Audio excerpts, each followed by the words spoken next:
We're starting now? Okay, good. Audio's good. Okay, inshallah. Bismillahir Rahmanir Rahim. Alhamdulillahi Rabbil Alameen.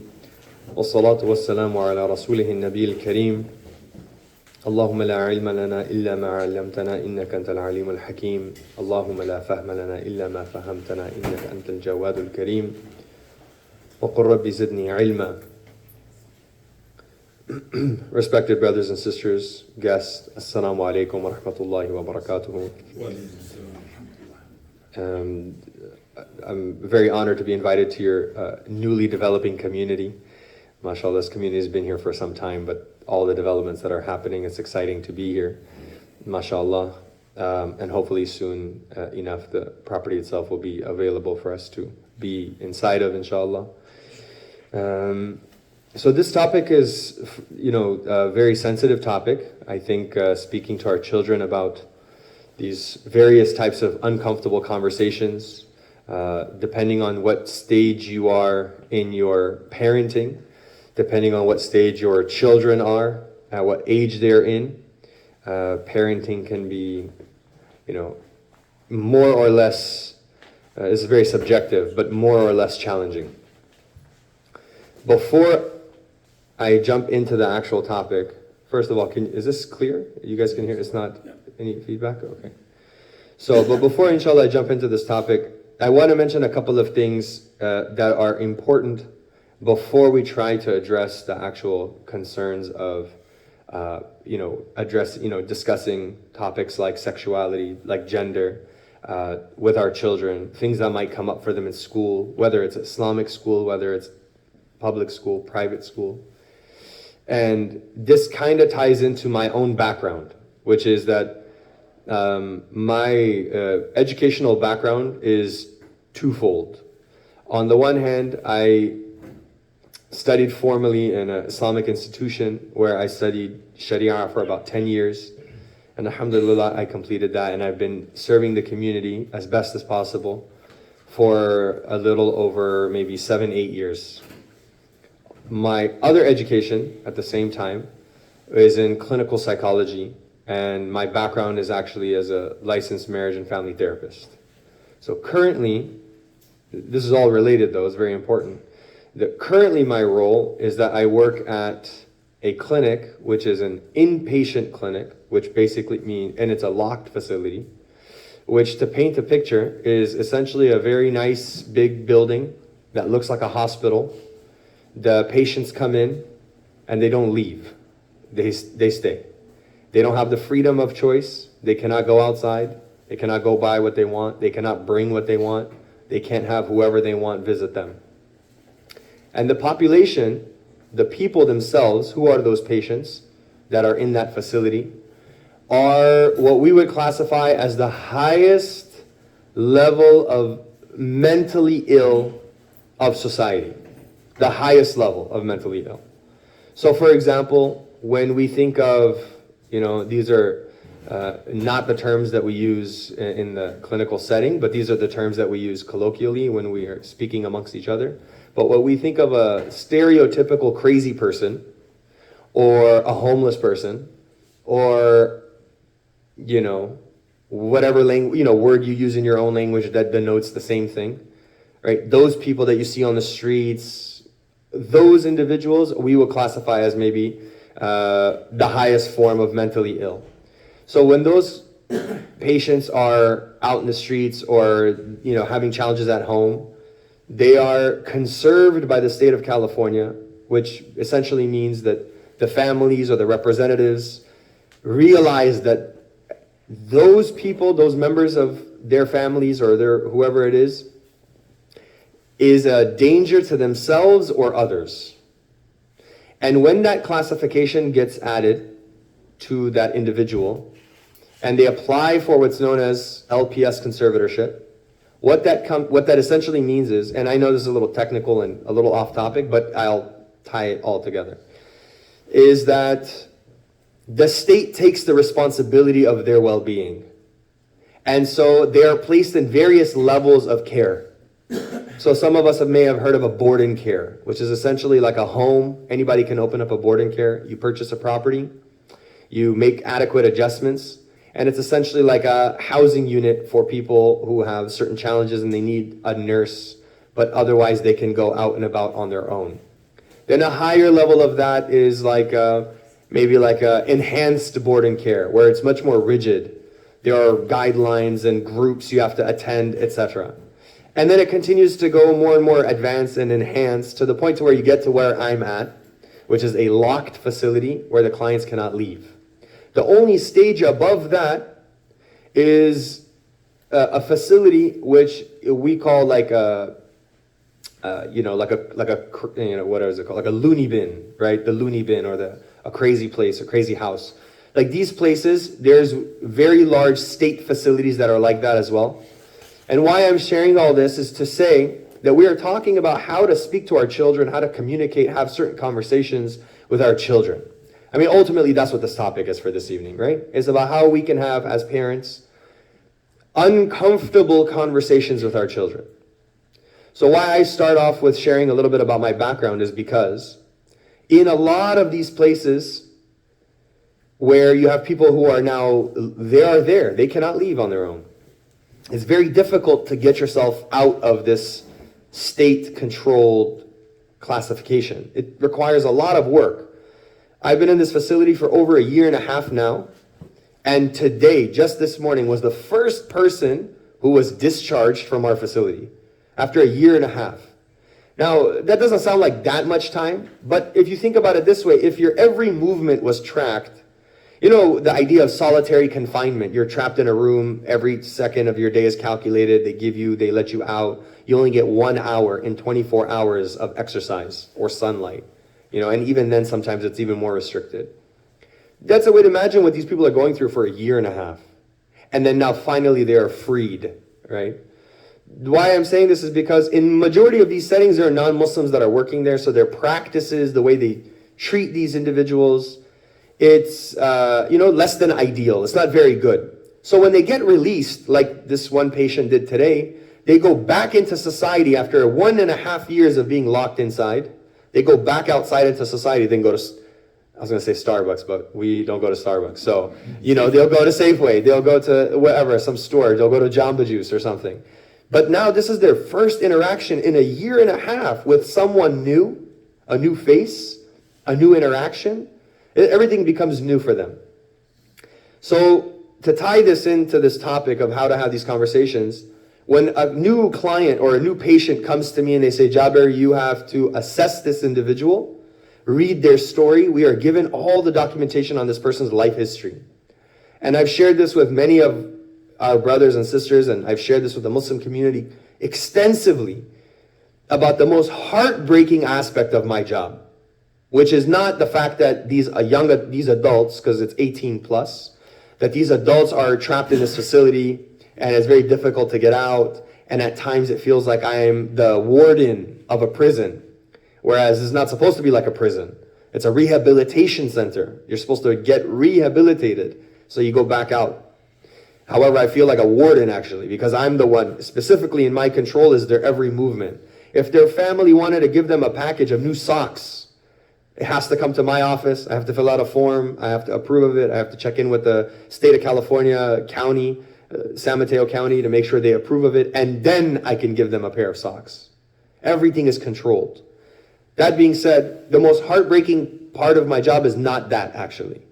The most heartbreaking part of my job is when the file comes to me first. And I'm reading their file. Sometimes it's 23 pages, sometimes it's 30 pages, sometimes it's 10 pages. And I have to read this whole thing. That's not the heartbreaking part. The heartbreaking part is what you see in their file that I want to say at least 98% of those people who are in this system, and I don't know about the prison system or the jail system, but I wouldn't be surprised if it's the same.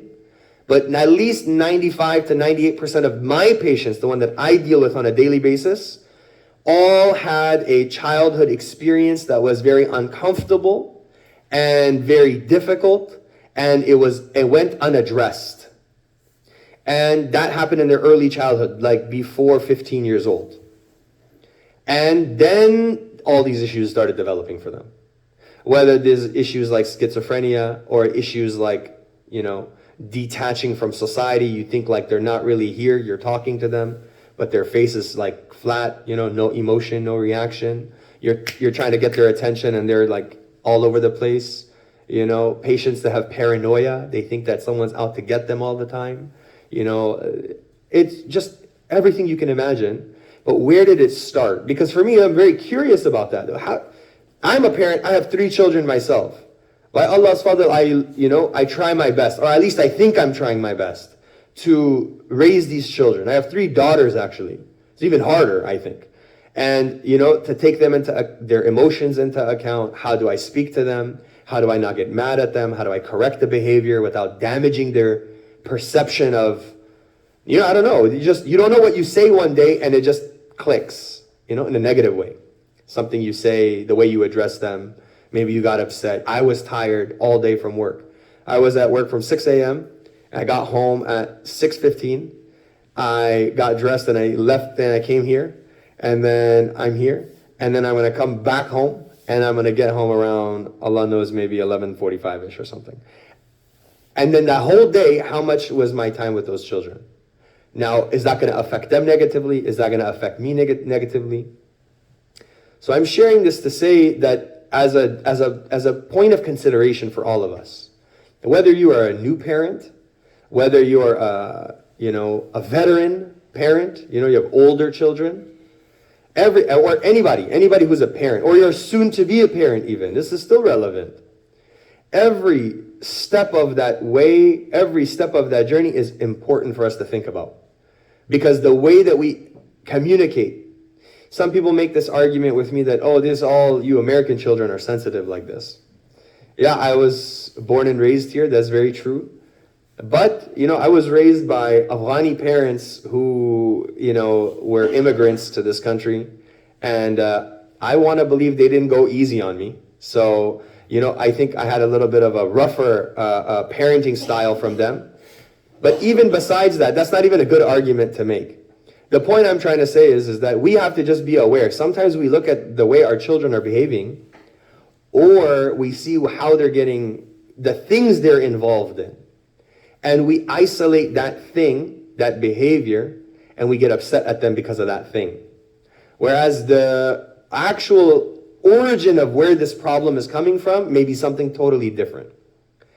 And I use this as this platform as a caution that if I could have one, plea and if I could have one message to people, to the Muslim community, to our brothers and sisters, parents, is that whether you choose to believe me or not is entirely up to you. But more and more, these rehabilitation centers, these board-in cares, these psych hospitals, emergency rooms are getting more and more filled with Muslims. And it's not a good thing. That's the one place we don't want to have more of a presence. That's more of a place we don't want to be, there's more Muslims coming to the emergency psych room. There's more Muslims coming to these residential units where they're locked in for a year. We don't want to see Muslims there. Already I have a handful of Muslims that are there. And it's very sad, And also you see the way these people treat them, treat the patients.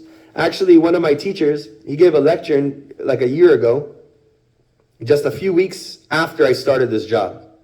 And in the talk, he was speaking about how Allah subhanahu wa ta'ala said in the Quran, وَلَقَدْ كَرَّمْنَا بَنِي آدَمَ. Indeed, we have honored all of mankind. وَلَقَدْ كَرَّمْنَا بَنِي آدَمَ. And he gave a whole lecture on this one ayah, about how it's so important that we honor the creation, all of them. Allah subhanahu wa ta'ala keeps it non-specific. And he says, Bani Adam. Bani Adam is all of mankind, Muslim, non-Muslim. Allah says we have honored insan. And so then you look at these facilities and the way they treat them is not like insan. They treat them harshly. So even as people who may have a loved one in these facilities, you might think, they're getting good care. The reality is that is not the best care. Because behind closed doors, when people are not there, is a different story. Well, in any case, just to bring it back slowly to the topic, this was just a precursor to the talk. It was something that I thought was relevant, and it's important because it's connected to this. When we speak about tarbiyah and raising our children and the way we do the upbringing in our home, we have to take this into consideration living in America today. It goes without question. It doesn't matter what background you came from, whether you're an immigrant or non-immigrant, whether you're older or younger, whether you have children that you raised and there's an age gap between your children. Your first few children you raised in the early 2000s. Then you had a child later on in life, and now you're raising a 2010s child or a 2020 child. It's very different. And these are the things that we have to take into consideration. Right? You have a 90s child versus a child that was born in 2015. The tarbiyah you did as a father or a mother when you were raising those 90s children, it cannot be implemented on these children born in 2015. Why? Because the world is a different place. Right? Technology was not as advanced as it was in 1993, as it is now in 2015, where you have kindergarten children with iPhones going to kindergarten, and they know how to use it too. It's not just a decoration piece. So these things are essential. Now, as we get into the topic of how to have these uncomfortable conversations with your children, and it could be any topic, right? Your children might be in their teenage years in high school. So now the topics change, and I'll do a slight progression on what topics you'll deal with at different ages. So one thing I wanted to start with is this ayat of the Quran in Surah An-Nisa. It's a very powerful ayat of Quran, and there's a lot of ma'ani and messages that we can take from this, but I want to share this first and then I'll get into the different age groups. So Allah subhanahu wa ta'ala mentions in the Quran this promise of shaitan. What is this guarantee he gives and what his goal is with all of mankind? So shaitan says, وَلَأُضِلَّنَّهُمْ وَلَأُمَنِّيَنَّهُمْ وَلَآمُرَنَّهُمْ فَلَيُبَتِّكُنَّ آذَانَ الْأَنْعَامِ وَلَآمُرَنَّهُمْ فَلَيُغَيِّرُنَّ خَلْقَ اللَّهِ ومن يتخذ الشيطان وليا من دون الله فقد خسر خسرانا مبينا يعدهم ويمنيهم وما يعدهم الشيطان إلا غرورا صدق الله العظيم. So Allah subhanahu wa ta'ala mentions this ayah of the Quran where shaitan is speaking, and he makes this guarantee, and he says this very emphatic statement, وَلَأُضِلَّنَّهُمْ, I will definitely, most certainly misguide all of mankind. وَلَأُمَنِّيَنَّهُمْ, and I will, and this is important for us, and I will place in their hearts desires. These amani, these types of passions, desires, intentions to want to do certain things. Irada. This is to all of mankind, but think about this in the context of your children. That this is the promise of shaitan. That his objective in life is this, to misguide them. That means that any opportunity that you leave your child alone, when they are not at the ability of making decisions on their own, then know that the attacks are coming from all sides to do this. وَلَأُضِلَّنَّهُمْ. Number one, I will misguide them away from Islam, and away from Iman, and away from the masjid, and away from this good company. And I will move them away to things that are not this. Then وَلَأُمَنِّيَنَّهُمْ. And I will misguide them. Because if you think about it, look at the order also. Shaitan is saying, I'm going to misguide your children. Or let's say, misguide all of you. I'm going to misguide you. And then he says, it's not enough that you move away from the masajid. Let's take the masajid as an example. Your children grow up, right? When they're small, they come with you. It's cute. They're there with you. They're always there. You know, the imam makes the announcement, please keep your children with you at all times in the masjid on Jummah. You're going to cause problems. That's that stage. Then they get a little bit older and they're like, Mom, do I have to go? I don't want to wear my hijab. Mom, come on, Bob, I don't want to go. I'm watching this, whatever. Come on, let's go, son. We'll get food afterwards. Okay, fine. Then it's that stage. Then the kids get a little bit older, like, I don't want to go. Bang, and they slam the door, and then now you're, oh my God, what do I do with this? Okay, fine. This week don't go. Next week you go. You're bartering with them and kind of coming up with a plan. Then it gets to the stage of The next stage is, where is Jabir? He's not even here. He's not even in the house. Where is he? It's Friday. You're calling him. He's not answering your phone. You're checking on the app to track him, and he figured out how to close and block the tracker. So now you can't even find them. You don't know where they are. And these stages progress. So it's not enough that they are misguided. Then on top of that, in their hearts, other things come in. This is the promise of shaitan. After the passions are ignited, and this is the most scary part, then shaitan says, وَلَآمُرَنَّهُمْ, that I will then, after I've misguided them, taken them away from the masjid, then I've told them, your friends are cooler, or movies are cooler, or drugs are cooler, or hanging out with the opposite gender is cooler, is funner, is better, this is the amani, this is the desires that starts coming up in their hearts. Oh, I want to watch the internet, I want to watch YouTube, I want to watch shorts, I want to be on social media, I want to, record, I want to go live. All these ridiculous things that when you are hearing this, you're like, what are you talking about? But in their hearts, it's the coolest thing in the whole wide world, right? So now you're thinking, how did this happen? Think one step before that. What is one step before that? وَلَأُضِلَّنَّهُمْ. That's one step before. Then the next is the desire. Then the next step is وَلَآمُرَنَّهُمْ. Now shaitan has them. Now he commands them to do, and they do.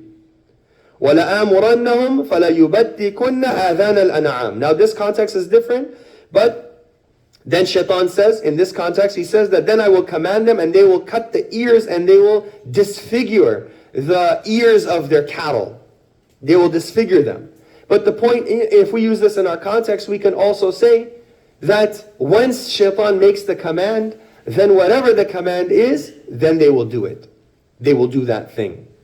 So if we take that in the context of our families and our children and the tarbiyah of how we raise them, think about this progression, the stages of this progression. That once shaitan gets to the stage of commanding them to do, then they will do anything. Why? Because they believe that the passions and the desires of their heart is the most important thing. They have to fulfill it. They have to do what they want to do. So then you start hearing those statements. I don't want to go to the masjid. I want to hang out with my friends. I want to go and smoke some hookah. I want to go and eat at X, Y, and Z place that might not be halal. Right? I want to. It doesn't matter what you want to do. If clearly you know this thing is not permissible or haram, or we don't do those things, whatever it may be. But then it doesn't stop there. After even shaitan commands them to do, they will do. But it doesn't stop there. It gets worse. So then, فَلَا يُغَيِّرُنَّ خَلْقَ اللَّهِ, then they will change the creation of Allah. This is in the context of shaitan commanding them. Then Allah subhanahu wa ta'ala then tells all of us, وَمَنْ يَتَّخِذِ الشَّيْطَانَ وَلِيًّا مِنْ دُونِ اللَّهِ فَقَدْ خَسِرَ خُسْرَانًا مُبِينًا. And anyone who goes through all these stages of promise of shaitan, and they reach that point where shaitan is now commanding them, is as if you have lost everything. It is the worst loss for you. Now we are hearing all this. We are thinking maybe, what stage am I at with my children? Inshallah, you're not at any of these stages. But for the sake of, keeping it real, we have to think in my own home, where are my children in these stages? Shaitan, and then Allah subhanahu wa ta'ala tells us, He says, يَعِدُهُمْ وَيُمَنِّيهِمْ. This is his system. You have to recognize it from far away. You have to see the tricks of shaitan. It's kind of like, when you go back home to whatever country you're from, usually people who are from those countries, know that the tourist traps, the tourist areas, where to avoid, where not to go, you know those little tricks and stuff, you avoid them. You know the little people that try to, rip you off, or when they, do certain time, you know how to avoid them. You see it from far away. And then you bring one of your friends for the first time, and they come to your country, and then they're like, oh, let's go to this guy. And you're like, no, you're going to get, they're going to rip you off. Don't go over there. Or you go shopping in the really, really touristy areas where the prices are 10 times the normal price, and then you get ripped off. So like that, shaitan has these, warning signs for those who know. And this is what Allah is telling us. يَعِدُهُمْ وَيُمَنِّيهِمْ. Shaitan makes these promises. And he gives you these desires. But that should be for all of us like a red alert, like an alarm bell going off. That when these promises are made to them and these passions are ignited, you should immediately think, oh, I know what's happening right now. I need to immediately jump right in and do some intervention. وَمَا يَعِدُهُمُ الشَّيْطَانُ إِلَّا غُرُورًا. Because ultimately, all of the promises of shaitan, all of the desires that he ignites in your children when they see things on YouTube or on Amazon or whatever, this is nothing except deception. Why? Because the end result will lead to heartache and heartbreak and disaster. Now, in the terms of specific examples, for this topic, I was thinking, should I focus on one example? But then the reality is that there's not just one issue here. We could talk about matters of sexuality, children becoming more and more aware of their own, discussions of sexuality happening all over in a school system. We know that the LGBTQ conversation is a very popular conversation. Whether you're at a job, at work, whether you're at school, is a very, very common conversation nowadays. For many parents, for many people who are out of school for many decades, you hear that and you immediately think, oh, I don't want to talk about that. Okay, that's fine. But think about it this way. Your children are hearing it all the time, though. And then they don't hear it from you. They hear it there at school. They don't hear it from you. They hear it there. So what are they supposed to know? What are they supposed to believe? What are they supposed to understand about this?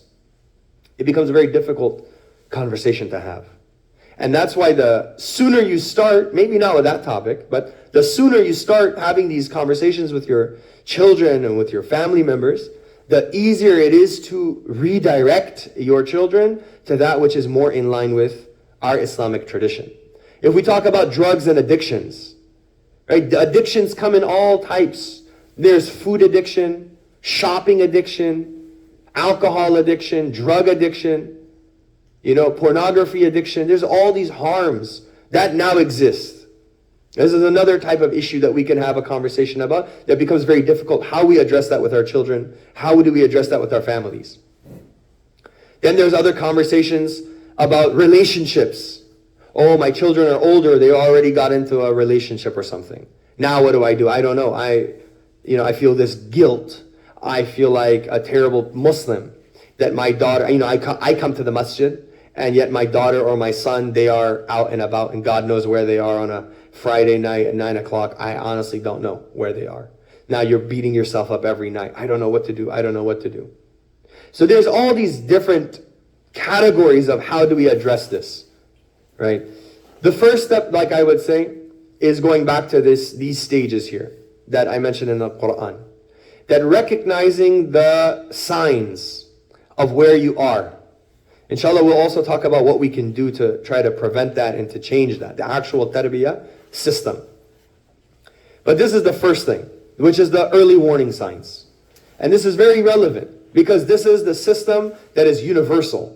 Any one of those categories, whether it's sexuality, whether it's LGBT, whether it's drug addiction and pornography addiction or whatever it may be, all of them fall. This same system is the guide. This that shaitan will misguide them. Then shaitan will give them desires to act on them. Then shaitan will tell them, now go do it. And then once they go do it, خَسِرَ خُسْرَانًا مُبِينًا. Then they have lost everything. And the reality is that the sad truth is that when we look at how many people are unhappy or unsuccessful, or a lot of failed marriages, a lot of issues, oftentimes it's because of this, the progression of this. They started off with something small and it turned into this giant issue that then people are, all sorts of issues are happening as a result of that. If we look at marriages, my background, like I mentioned, is marriage and family therapist. Now, naturally, people want to do therapy with me. They want to do marital therapy. They want to do premarital therapy before they get married to make sure, am I a right match for this person? It's a very good thing to do that. Why? Because many people, and I'll tell you the truth, so many people message me about do my nikah, do my aqd, do the ceremony for my marriage. And I'll ask them a very simple question. Is the bride or the groom a Muslim? You would never think that if a Muslim is asking, an imam or someone this question, come do my marriage, you normally don't think immediately the first question I should ask them is the bride or a groom a Muslim? But that's where we are today with these conversations, living in America. How did it get to that point where a Muslim woman is marrying a non-Muslim man? Or a Muslim man is marrying a Hindu woman? And then they're asking the Imam, can you do this nikah? Now, obviously, we know that certain matches cannot be done. Certain matches, the nikah cannot be done. The marriage ceremony cannot be completed. It would not be valid. But how did we even get to that point? Is that because there was no intervention, there was nobody to step in or to jump in while this thing was developing. So let's take, for example, one category and we'll go through these stages, inshallah.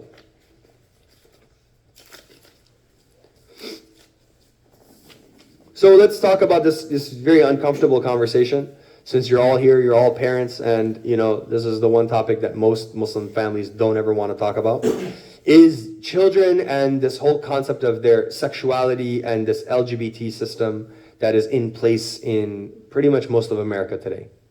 This is a very difficult conversation to have. And it also depends from, which angle our children are presenting it to us.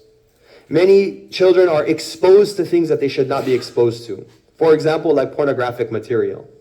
Now, the reality is this starts early on in life. There was a study that was done by an organization known as the FYI, the Family Youth Institute. They're based out of Michigan. It's a Muslim organization. That 50%, actually it was 50% or greater, of Muslim men and Muslim women in colleges. The study was, I think, in 2007, so it's definitely higher, unfortunately. But 50% of men and 50% of women in Muslims in colleges have engaged in zina already. Already, in college. Now, college, you would say, okay, that's a little bit older. But where did that start? If they're committing zina in college, how much earlier in life were they exposed to those things that were leading them to commit zina? Outside of marriage, sexual relations. How did they get to that point? Now, the sad reality is that pornography, these types of haram images, the reality is they are everywhere. You have social media, you are exposed to it. You watch TV, you're exposed to it. You're on YouTube, you're exposed to it. Look at these commercials that come on, even if you put a child's show. Actually, one time I was putting on a Muslim cartoon show for my daughter. And it was a very popular child Muslim cartoon show. It has like millions of viewers. So I don't know why I thought that was a good justification for playing that unsupervised. So I put that on for the kids on my laptop, and they're watching it. I'm hearing it while I'm doing my work, and it's like all Islamic things. So I'm thinking, oh, I did a good job. I'm a good parent. I put the kids in front of the Islamic TV show. And then an ad comes on. Okay, and forgive me, please. But an ad comes on for, contraceptives. And it's the commercial for, using these contraceptives. And it was just extremely inappropriate. Why? Because then they have models on there that are not wearing appropriate clothing. And they're talking about these things. And the worst is when your kids hit that age when they repeat words, then, you're stuck in a bala in a whole different way. Because now you have a child repeating these words that they saw in this commercial. And I heard them say it, and I ran and I closed the laptop. I said, Ya Allah, I need to quickly come up with the word that sounds like the word that they're saying, but it's not the word that they're saying. It's a different word, to get that word out of their system. But the reality is that these types of things, they're accessible everywhere. If we look at it from the perspective of these pornographic material. And it's very difficult to take social media away from our families and our children. So when we're having these conversations, how do we address them? So remember I mentioned we were going to discuss that various age groups and how to address them. So again, and you can take this with any topic. The reality is I can't talk about every single topic, so we're just going to pick one and go through all of them this way. And inshallah, hopefully that'll make it a little bit easier. So when, for example, we were talking about this discussion on, this sexuality or pornography or these types of things, right? More and more parents are concerned that their children are exposed to things that they should not be exposed to. They are seeing images, they're having these conversations, they're hearing about them in school. Now the reality is that you cannot, and this is the uncomfortable truth, is that you cannot avoid not talking to those children. You cannot avoid it. The moment your children becomes aware as we say, bahosh. As soon as they become aware of these things, now you have to address it. As a parent, it is your responsibility that you have to find a way to communicate that and speak to them about these things. Yes, it's uncomfortable, but you have to come up with a way to communicate. Now, when your children are younger, okay, generally speaking, when they're, between the ages of, 2 or 3 years old to maybe 4 or 5 years old, this is the stage in which they are aware, they are sort of present, they are paying attention to things, but they may not be able to make the connection to what that thing is I'm watching. So, Allah protect all of us and our children and our families from all of this haram things. Even speaking about this feels uncomfortable, But that's the topic of the evening is how do we have these uncomfortable conversations? But the reality is that we have to have these conversations. The other thing is also, just before I say that the children, the thing is that as parents, we need to find the confidence to be able to have the conversation as well. We have to not be uncomfortable or awkward about having these conversations. Why? Because when we come to our children confused, they can tell that you're confused. They can tell that you don't know what you're talking about. The funniest is when parents come and they tell me that, I just made up something to just kind of confuse them. The reality is that you didn't help your child by doing that. So let's say you have a child that's 2 years old to 4 years old and they get exposed to something. Again, Allah protect our families, but let's say they get exposed to something on TV. It's an ad, it's a commercial, and they'll say something like, "Oh, Baba, how come that woman was not wearing clothes on the TV?" Like these lingerie ads or whatever comes up. It comes on YouTube. It's not like there's any more restrictions anymore. It comes anywhere. And you don't even know what the next commercial is, right? So you have no idea. It's like gambling, actually. What the next commercial, it could be about deodorant or it could be about, underwear. This is a terrible thing, these ads. So now they say, and then they ask you this question. Now as a parent, you're stuck. Because why? In your house, you're thinking about talking, you're emphasizing modesty in the way that they dress, the way that they cover themselves, the way that they carry themselves, the way that they speak. And now all of a sudden they immediately get exposed to seeing this ad.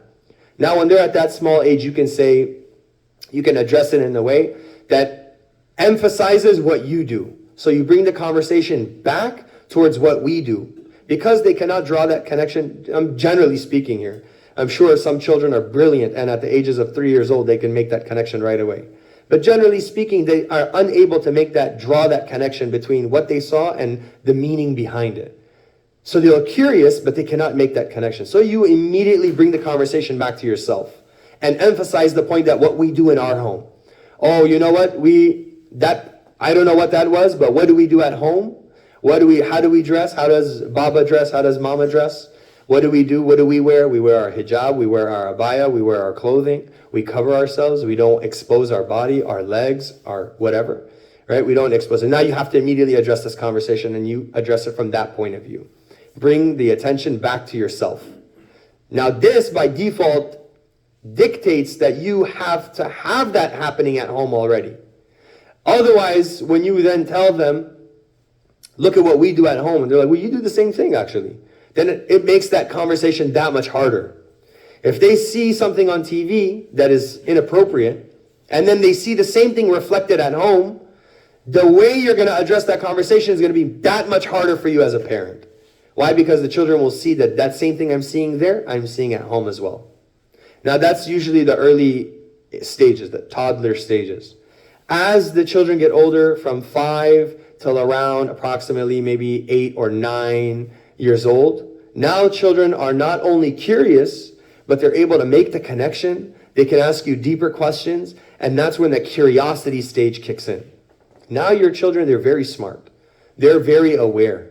They're able to draw connections. This is where many scholars actually mention that some of the African, West African ulama and scholars, they mention that don't begin the tarbiyah of your children until the ages of 6 or 7 years old. So that you spend the first 5 or 6 years of their life developing the relationship with them. And this is golden. And I 100% agree with that. Why? Because think about it from this point of view, that if at the age of 7 and 8 and older, now you're going to start implementing some rules in the home. How can you implement those rules if you have no relationship with your child? You have no connection to your kid. Nothing.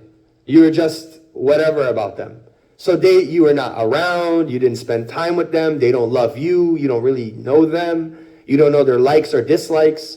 So now, when 7, 8, 9 comes, then you're going to start to tell them, oh, my daughter, let's try this abaya on, or let's try on this, baggy shirt, or whatever it may be. Oh, my son, let's, cover our knees, or wear clothes that's more covering, or full sleeve.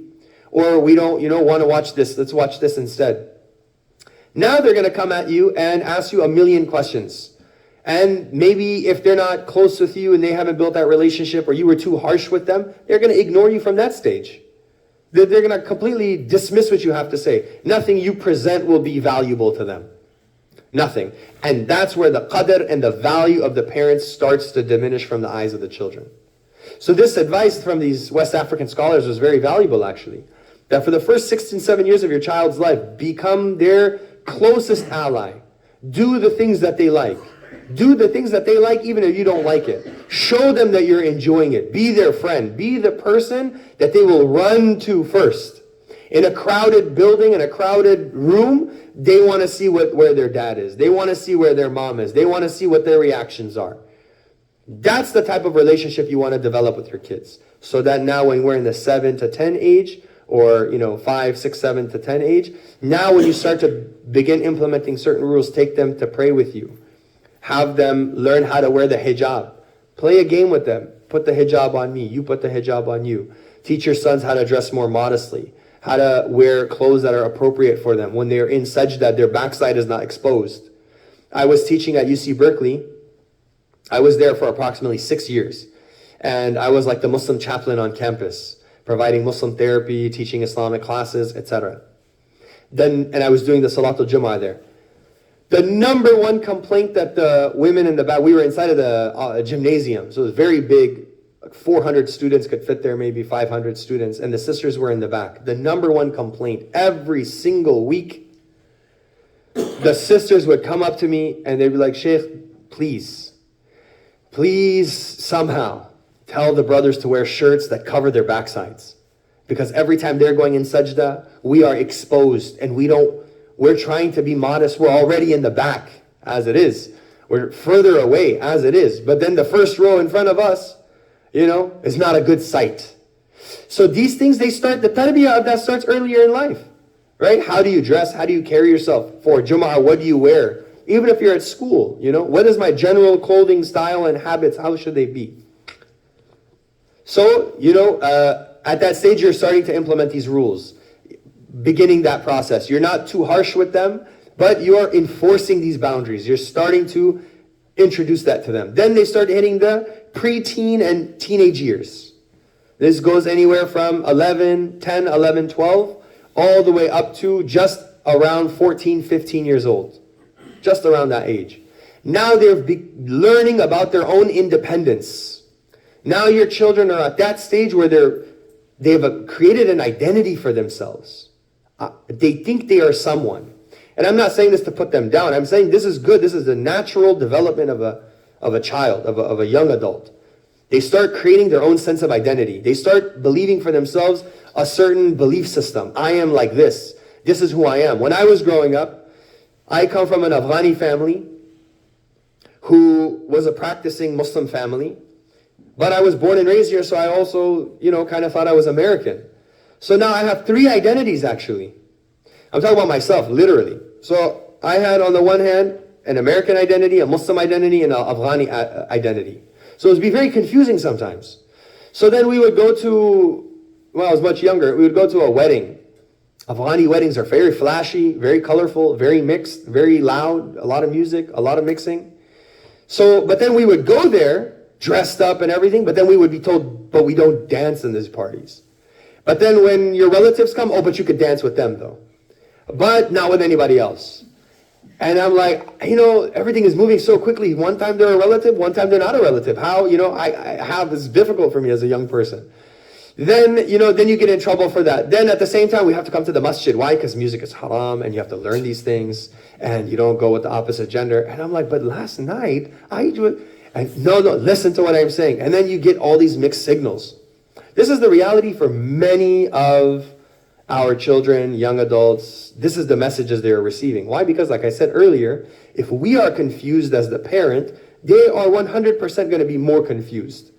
And sadly, as a result, what will happen? They will either lose one of those identities. And then when they lose one of those identities, maybe it's your Islamic identity, maybe it's your cultural identity, and then they will adopt something entirely different. So in those preteen years, 10, 11, 12, all the way to 14, 15, they've created an identity. How you were with them earlier is what's going to mold that identity. This is where you're going to start to see the back talking, arguing against you, saying, I want to do it like this. I don't want to do it, like this. And you have to bribe them. You have to find ways to communicate with them, things that you can align on. This is very difficult. Why? Because this is where we lose our patience the most. Just listen to what I have to say. Why you always argue with me? And we're the most harsh with them. But this is the most dangerous stage. Because remember what I said in the beginning. Close to 95 to 98% of the patients that I see in my mental health facility, everything happened before the age of 15. You have strict parents, harsh parents, parents that put you down, parents that don't agree with your lifestyle or whatever thing you have to say. What ends up happening? Something happens. Some children, they're more susceptible and they have a softer, personality. And that cannot tolerate too much stress. And stress levels are subjective. They differ person to person.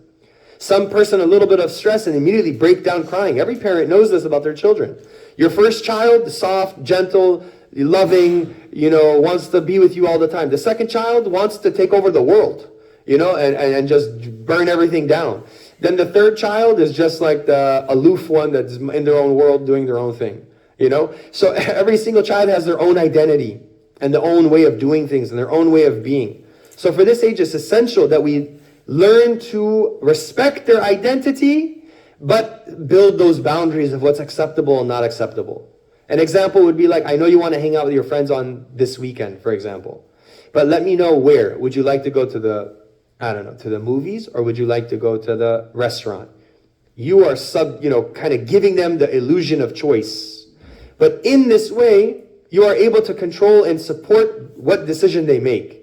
As a parent, this creates for the children, the ability to make their own decisions, but they're also decisions that you yourself are happy with. This is the type of creativity we need to have with that age group. And then as we develop a little bit older, from 15 to around 19, 20, 21, it's the most tricky and the most dangerous stages. Why? Because now they are fully independent, generally speaking.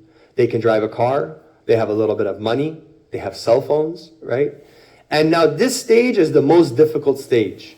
Everything you did earlier adds up to this very critical stage. And why I say this stage? Because if you can hold your child here, if you can just not lose them here, from 21 usually and older until about 25, 26, their brains finally start to fully develop and they become more mature. Because the brains of young adults do not fully mature at least until 25 to 27 years old. Which means everything before that is like you're literally talking to someone whose brain is not functional. Right? Now, if you're fully functional, you see everything very clearly, logically, it's presented to you very easily. Now, is it really fair that if I'm a marriage and family therapist and I'm work in a very corporate job, would you have that level conversation with a 7-year-old? They're not going to know, you're completely not going to understand what you're talking about. Now, would a 12-year-old understand? No, they won't. They're fully not going to understand. How about a 16-year-old? How about a 19-year-old? Maybe a little bit, but still nowhere near where you are as a 30, 40, 50-year-old.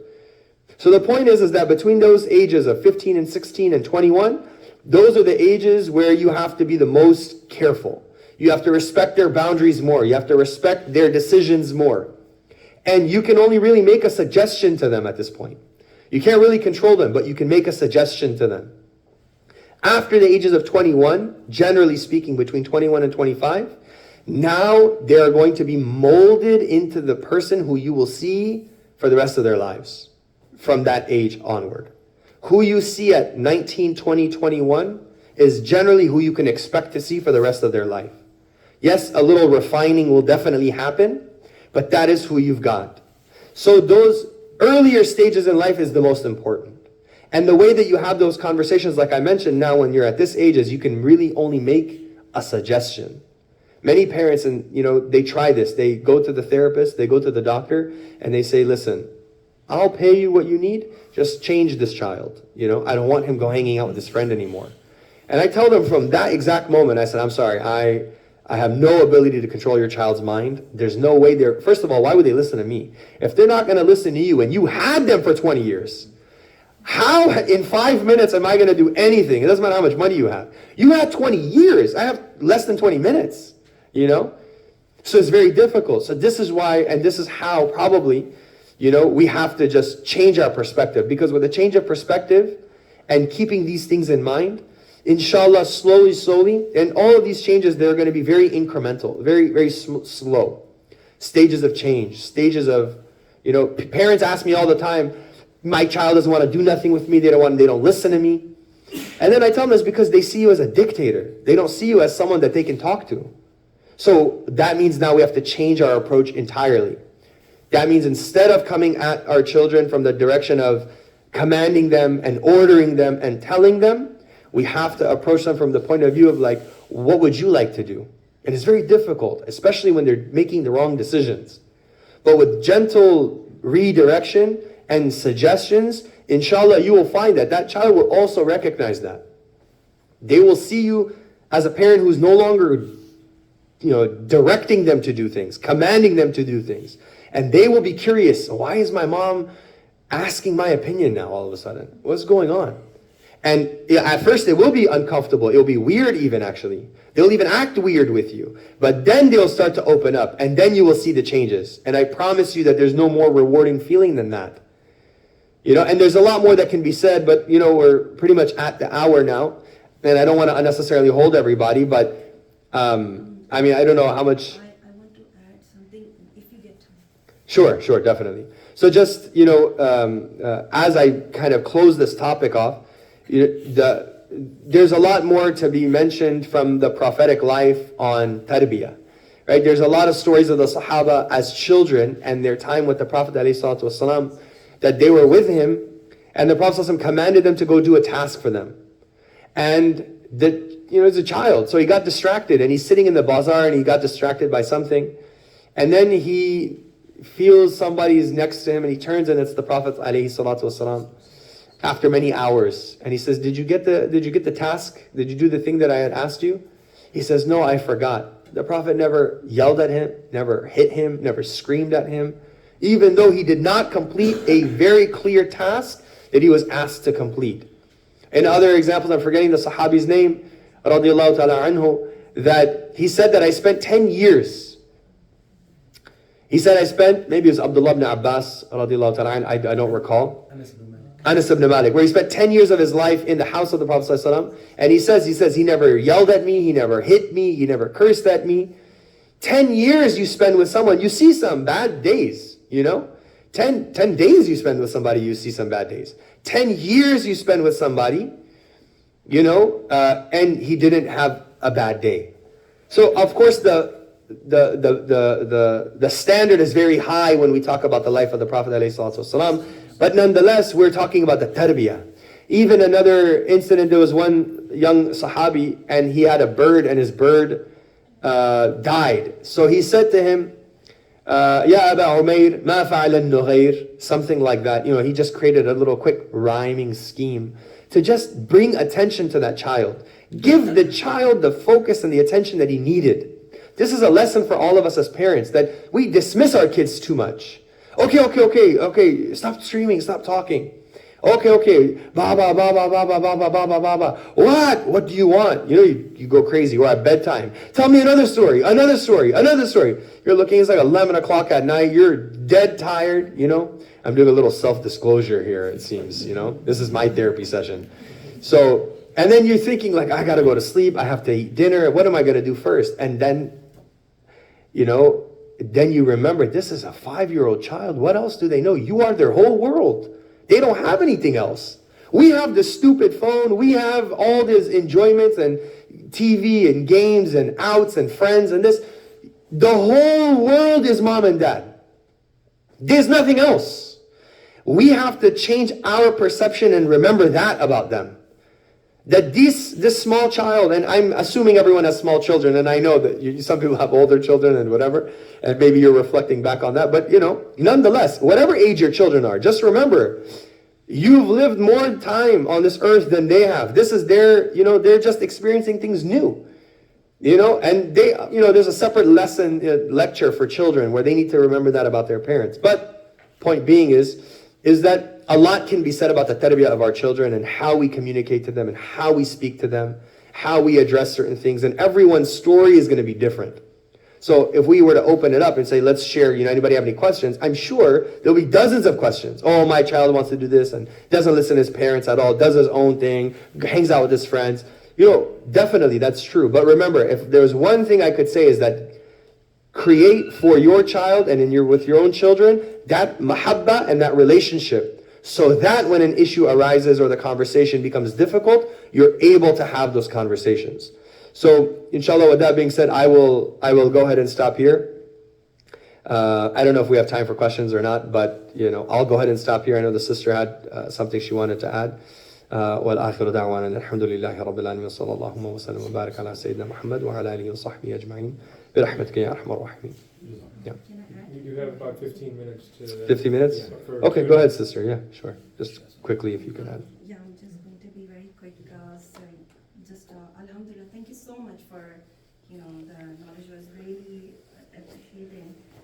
Just like the brother, I have a little same kind of a background, and I'm from Canada. Been facing the issues just like the brother is facing, and attending so many parents myself in my life. I just want to add one thing here.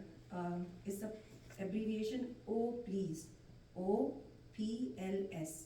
O means observation, P means patience, L means love, and S means sincerity.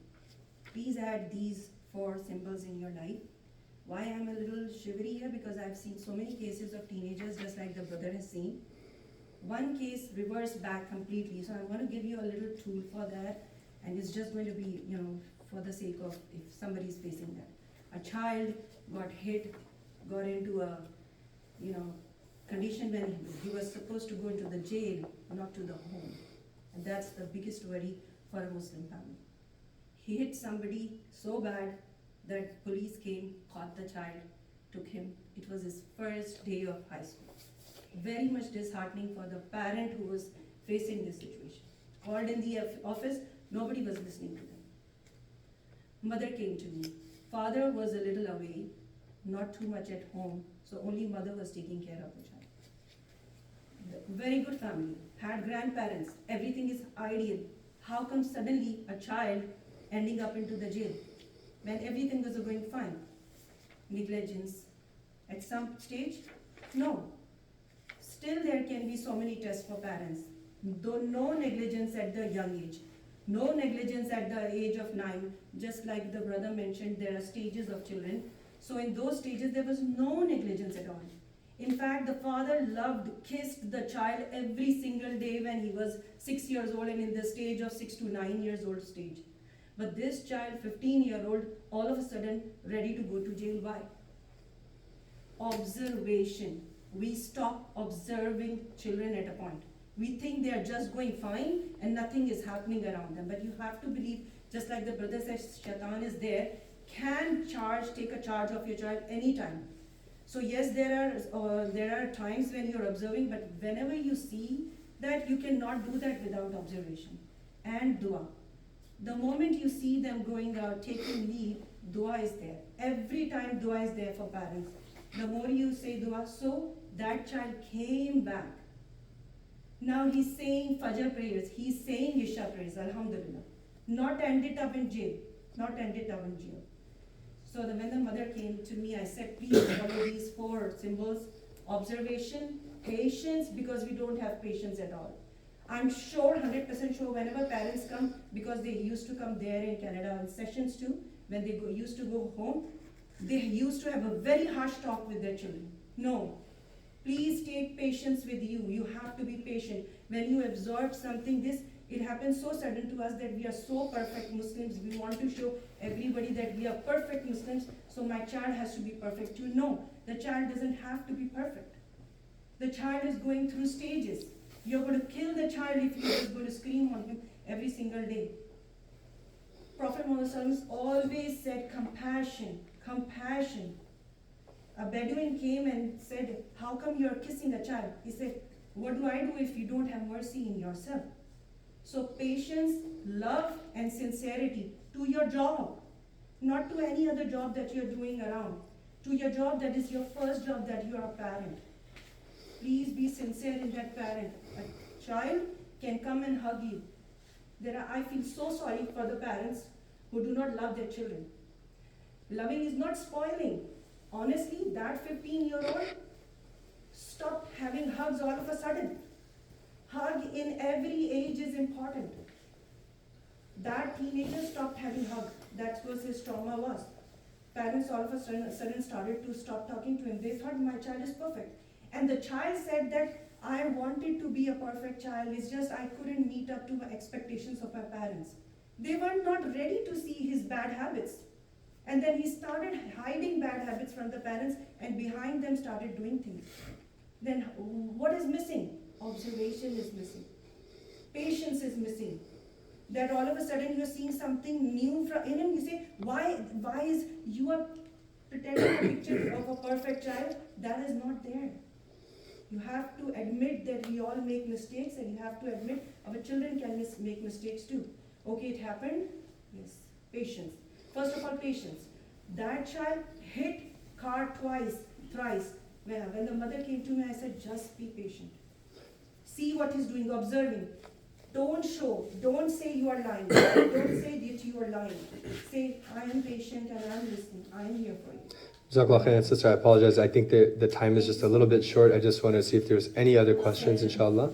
Jazakallah khairan for those words of wisdom. I do appreciate that. So just if there's any questions, maybe a few minutes we'll take.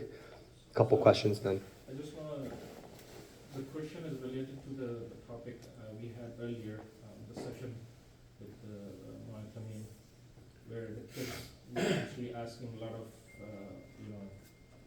questions that were related to sexuality and all that stuff. So knowing that and seeing all of those questions, there's a lot of those kind of things that are within the middle-aged kids that were Like teenage years. Yeah, they were middle school kids. Middle school kids, okay. And they were asking those kind of questions. So the question is that how the parents need to deal with it. Yeah, so I mean, that's again a difficult conversation to have when each question is going to be slightly different, the type of conversation, what exactly they're curious about, and an answer in an open space like this is very difficult to give, especially when the kids themselves are asking. Why? Because at that age they're semi-joking, semi-laughing. Sometimes it's funny to them, sometimes it's serious to them, and also I don't know exactly to what extent those questions were. Is it questions about LGBT level sexuality, is those types of questions. It is very difficult to answer these questions in an open forum like that to younger children. And that's why the better response is to say that, I know that there are these things out there. Now, for example, I had this conversation to high school students, this conversation with addressing LGBT. And many of them said, I started with our foundation. As Muslims, what do we believe? So this is how I took that conversation. What do we believe? What is our belief about Allah? What is our belief about the hadith of the Prophet ﷺ? That the Quran is our guiding book. That if we follow the Quran and the Sunnah of the Prophet ﷺ, we'll never be misguided in our lives. And I would ask them, is that what we agree? Then they would say, yes, of course we agree with that. Then we'd be like, okay, because remember, you have to see where the foundations are. If the foundations is already off, anything you say after that doesn't matter. Because then anything you say about Allah and the Messenger and the religion, and that's gone already, because that's not the same foundation. So we start with that first initial foundation, that what do we all believe? Then we say that if Allah subhanahu wa ta'ala says in the Quran something about, don't drink alcohol, do we understand what the idea behind that is? What's the wisdom behind that? So we're bringing them closer to the topic. And we talked about, alcohol, there's harm in it. But then somebody else would be like, but it says there's some benefit in it. Yes, but then the Quran also says, but the harm is greater, and therefore it's impermissible. So then we get everybody engaged in that and in agreement, or the discussion comes on that. That yes, that's right. There's harm in that. That's why it's haram.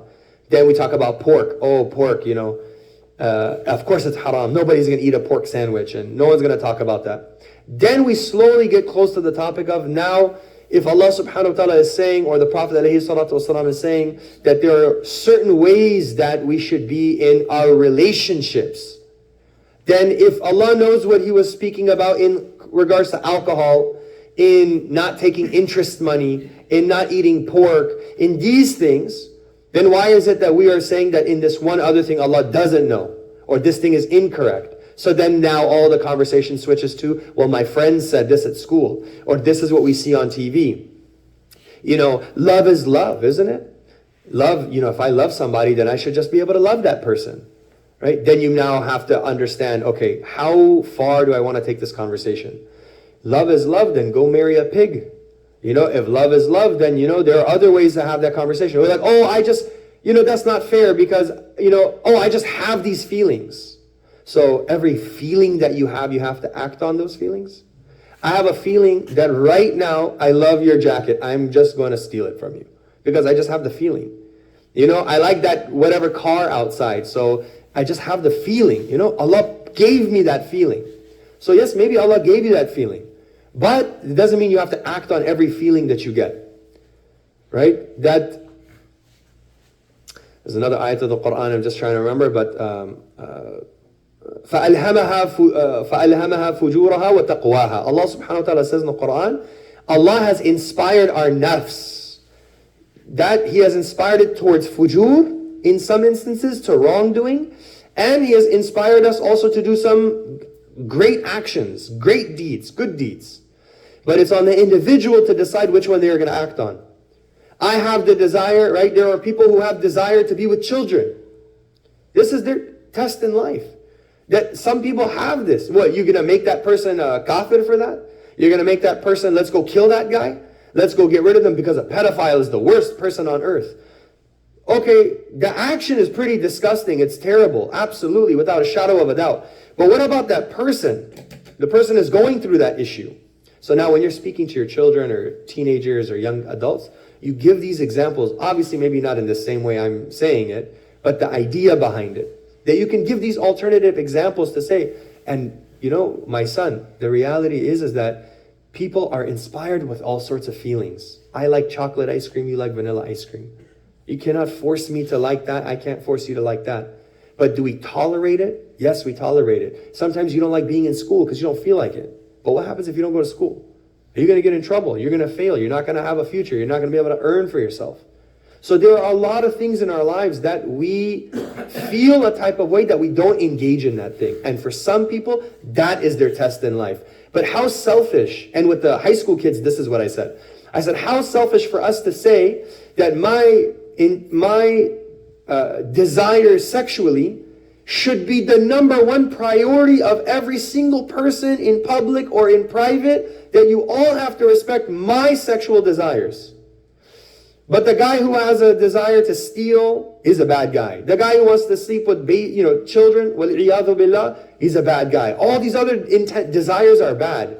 But just your sexual desires, we have to plaster it everywhere and tell the whole world about it. It's a very selfish way of thinking. And also, if you have this kind of conversation, depending on how old your children are, you'll see the reality will click. When I spoke to the high school girls, because they were there as well, as soon as I said this comment about people have desires for all sorts of things, when you go to the store, you want something, you would just want to steal it. You just want to take it. I don't know, there's just a desire. I'm a kleptomaniac. I want to steal it. I made that comment. A lot of people started laughing. And I said, does that mean that every desire we have, we act on? Not the point that they were, focused on the stealing part, but the example made sense. That clicked for them. And then I saw them literally, like, all their faces, they're like staring, and then they're like, oh, okay. And then that was their first time that maybe they heard something like this. Instead of, it's haram, and you're going to go to hell if you do this, and you're going to be cursed by Allah. But it's just a different approach. It's the same general idea, but it's a different approach. And this way is a much gentler approach to bring up this conversation. Now, where it gets even harder is when you start talking about like the transgender ideologies. Because this is literally the same thing, but exponentially more advanced of a topic. Because we're talking about feelings here. So I feel like something else, right? I feel like something else. But now, depending on how old your children are, how you have that conversation with them also matters. This came up with the high school kids. Well, the high school kids, when I spoke to them about the transgender ideology, the conversation came about that you are saying, I feel like I'm in the wrong body. Therefore, I'm going to transition to what I actually feel, how I correctly feel. This is not my gender. So, as Muslims, what are we actually saying? Let's get to the root of this. So I actually let them answer that question. I posed it to them and I said, you tell me. I said, what are we actually saying by that statement? Well, I feel like I'm in the wrong body. Okay, let's go one step before that. Being in the wrong body, who gave you that body? Oh, well, my mom, I was born in this body and then no, but who gave you that body? Oh, well, Allah created us. Okay, Allah created you as what? As a boy. Okay, Allah created you as a boy. So then, what are you saying? Funny enough, one of the young boys in the middle of about to say it, he stopped himself because he realized how crazy a statement what he was about to say was. He was like, well, Allah made he was like that. Like, Allah made a mistake is what he was going to say. But I wasn't trying to say like these kids are saying that. I'm just saying like, what is the logic behind that? The logic behind what you're saying is, I feel like I'm in the wrong body. Therefore, actually what you're saying is, if we translate that is, Allah made a mistake, that Allah made me a boy, but I'm actually a woman. So therefore, that's the mistake. And that's what I'm making iqrar of, and I'm essentially establishing that I am a woman because originally it was a mistake that I was born as a boy. And, again, depending on how developed your children are and how they want to continue that conversation, just taking it at this slow stages and that progression, you see their brain processing. You see them realizing, that kind of doesn't make sense. This system, and also, I remember I read a study somewhere, and I don't want to keep speaking, but I remember I read a study somewhere that said this is part of what's called social contagion. It is like a sickness or a concept or an ideology that gets spread because my friends believe that. And my friend believes. It's like clothing trends. One day the turban is in, one day the jacket is in, one day the thobe is in, one day the Nikes are in, then high tops, then low tops, then this, and this. It's social contagion. What's hot right now on TV? What's the cool thing to do and be a part of and to say? Every company on the planet Earth had mandatory put your pronouns in the signature of your email for your job, right? I remember I was working for the city and I didn't put that there. HR had a meeting with me and says, Mr. Taryn, we're just a little curious because they can't tell you, just a little curious. We put an email out to all the company that said, please put your, what is it called? Pronouns, put your pronouns in the email signature. I said, I saw that email, thank you. And like, okay, they don't know how to respond, just stuck to. I said, no, thank you for that email, I saw it. And then you're just kind of stuck there. And then the conversation, you move on. And now that's kind of less of an issue nowadays. Nowadays you have it or you don't have it, nobody's enforcing that anymore. Because it's part of social contagion. And when you're able to communicate that or explain that, especially to children or young adults who, they're familiar with trends, they know about these things, they see these things, they're in part of it all the time, they understand those concepts, So hopefully, inshallah, that helped answer that question. The reason I was saying is that a lot of kids actually were asking, which is based on love and sexuality and all those kind of questions, and I think the parents need to be aware of those kind of concepts when they have to engage with them on those topics, because if they're asking an imam, then they have pretty much exposed to a lot of these questions.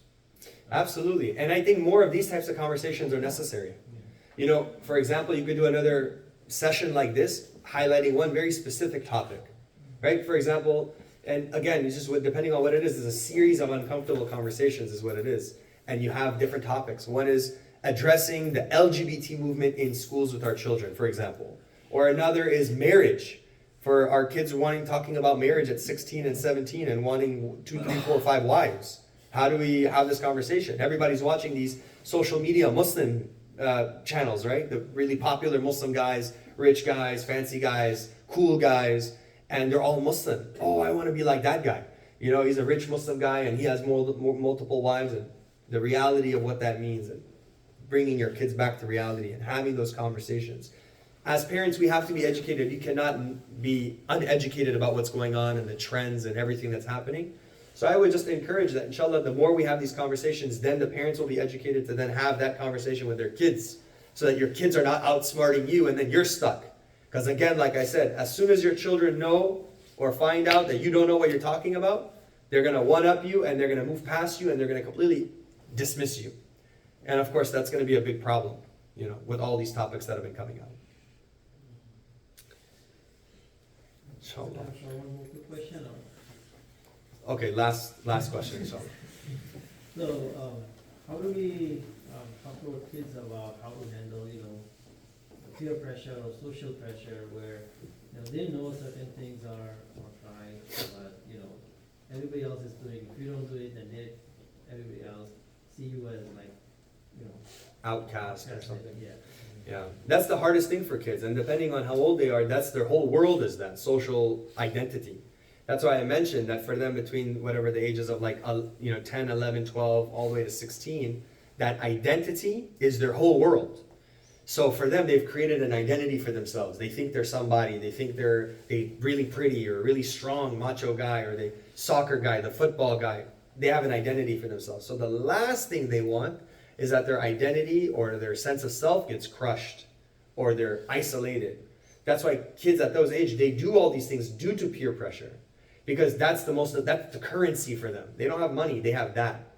How popular are you? How many people like you? How many followers do you have? All these things. So depending on that topic of what it is that they're peer pressuring them into, it depends on how you're going to have that conversation. Again, at that age, generally speaking, your relationship with your son or daughter, how friendly you are, how close you are, then you can address that topic with them. But if we're talking about these topics of doing certain actions or doing certain things or going to certain parties or certain things like that, again, it's, in my opinion, in my experience, is, of course, we can't talk about the past because it's in the past. What you can do right now is to reinforce the relationship between you and your child. Strengthen your friendly relationship with your child. The more they love you, the more they are close with you, the more you'll go out of your way to spend time with them and do the things that they love and the things that they like. That's the fact, that's the gold that will change everything about your child's mood, their attitude, their behavior, their ability to listen to you. And you add with that hikmah, wisdom in the way that you approach the subject. You don't just outright tell them, your friends are stupid. They don't know what they're talking about. It's not going to help them, because that's, I told you, their whole world is their friends. So for you to say that your friends are dumb, look what the typical parent statement, if your friends jump off the bridge, are you going to jump? They're going to say, yeah. What's at the bottom of the bridge? Why are they jumping?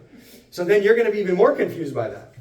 So that's, you don't want to take that approach, but rather you take the approach of being curious, ask them, why do you want to do that thing? What does it mean for you? What's going to happen if you do that thing?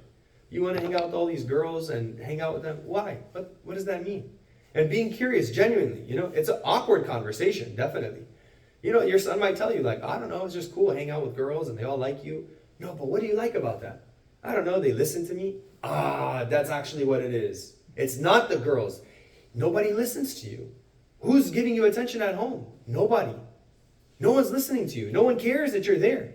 Come from school, go to tutoring after school. After tutoring after school, go to Quran class. After Quran class is done, come home. After come home, make taqrar of Quran class. Making review of the Quran class at home. Then it's dinner, salah in the masjid, and then bedtime. Where in that day, where was that attention to your son or daughter? Where did they get you, dad? Where did they get you, mom? Just for them. Just me and mom, me and dad. Where was that in the day? We get so accustomed to rigidity in our schedules that we lose our children. We don't have time for them anymore. I'll end with just one short note that my teacher told me. He said, your children, they need to be involved in 3 things. And for healthy children, healthy practicing Muslim children, you need to have 3 things in your life. Number 1, they need to be busy in school. School they have to be occupied in, they have to be focused in, they have to be doing their homework, they have to be doing their schooling. That has to be there. The second thing, they have to be involved in something religious, something dini. Whether it's Quran class or masjid work or something at their appropriate age, they have to have some involvement in something religious, Islamic. That's routine. That's, schedules are there. And then he said, but the third thing, they have to have something that's so fun for them, that is acceptable, that they can just do it all the time. Whether it's wrestling in the gym or going to some, skateboarding or something fun. Fun for them, not fun for you. Fun for them. What is that thing? Find it, identify it, pick it up, learn from them. He goes, if your son or daughter can do these 3 things on the regular basis, you will find that child will be a very healthy practicing Muslim. Why? Because the pressures of each one of those categories will not overwhelm the other one. And then your child will be able to both be good with you, be calm and relaxed in their own mind, and have the balance of all the right things that you want for them to have. So inshallah, I'll end with that point. Jazakumullah khairan for having me. This was a great session. It was a pleasure to meet all of you. May Allah reward you and Allah protect all of our family and our children. Wal akhiru da'wana alhamdulillahi wa barakatuh. Assalamu alaikum wa rahmatullahi wa barakatuh. Yeah. Thank you so much. Michelle.